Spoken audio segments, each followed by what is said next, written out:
Hello guys, welcome back to technical thinkers. ఈ రోజు వీడియోలో మనము రెడ్మీ టర్బో 4 గురించి ఫుల్ స్పెసిఫికేషన్స్ డిస్కస్ చేసుకుందాం. మీరు ఏదైతే పర్పస్ కోసం ఈ వీడియో పైన క్లిక్ చేశారో ఆ పర్పస్ ని 100% సర్వ్ చేయడానికి నేనైతే ట్రై చేస్తాను. రెడ్మీ టర్బో 4 అయితే మనకు ఏప్రిల్ 2025 లో లాంచ్ అవబోతుంది. ఇందులో ప్రాసెసర్ వచ్చేసి స్నాప్డ్రాగన్ 8 Gen 4 లేదా స్నాప్డ్రాగన్ 8s Gen 3 ఉండబోతున్నాయి. అండ్ ఇందులో ర్యామ్ వచ్చేసి 16 GB ర్యామ్ అండ్ స్టోరేజ్ వచ్చేసి 1 TB స్టోరేజ్ సపోర్ట్ వరకు అయితే ఇందులో ఉండబోతుంది.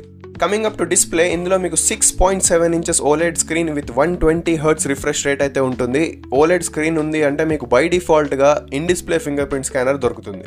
కమింగ్ టు కెమెరాస్, ఇందులో మీకు డ్యూయల్ కెమెరా సెటప్ అయితే ఉండబోతుంది. ప్రైమరీ కెమెరా వచ్చేసి 50 megapixel sensor with optical image stabilisation అయితే మీకు దొరుకుతుంది. అండ్ సెకండ్ కెమెరా వచ్చేసి 8 megapixel wide angle camera. And coming up to front camera, ఇందులో 20 మెగాపిక్సెల్ ఫ్రంట్ కెమెరా అయితే మీకు అవైలబుల్ గా ఉంటుంది. మోస్ట్ ఇంపార్టెంట్, ఇందులో 5000 mAh battery and 9 watts fast charging support తో ఈ మొబైల్ ఫోన్ అయితే మార్కెట్లోకి రాబోతుంది.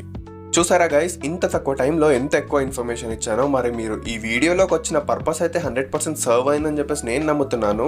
ఏదైనా మిగిలిపోయి ఉంటే కింద కమెంట్ సెక్షన్లో కమెంట్ చేసి అడగండి. మరి వీడియో నచ్చినట్టయితే నా వీడియోని లైక్ చేసి ఛానల్కి సబ్స్క్రైబ్ చేసి ఈ వీడియోని అందరితో షేర్ చేయండి. So thank you for watching. జై హింద్, బై.